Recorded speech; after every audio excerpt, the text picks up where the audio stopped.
How to add a user group on Levelup. A user group on Levelup is a group of users who share the same privileges on the platform.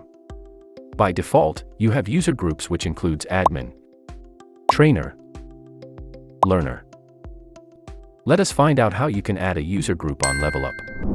Log on to your Levelup admin account and click on the Settings option on the sidebar menu in the home page.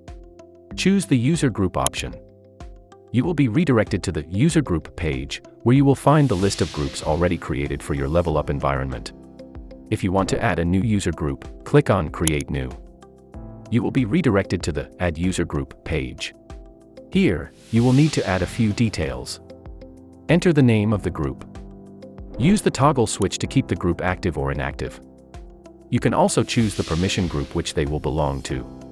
Permission group set the privileges the user group will have. If you want them to have complete control over the platform, choose Full Control. Choose Contribute if you want them to be able to create/edit courses. Lastly, you can choose User if they are only allowed to enroll and take the courses. Once you are done, click on Save.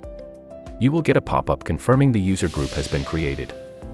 You will find the new group added to the list. Do not forget to check out our other tutorial videos to use the Levelup platform like a pro.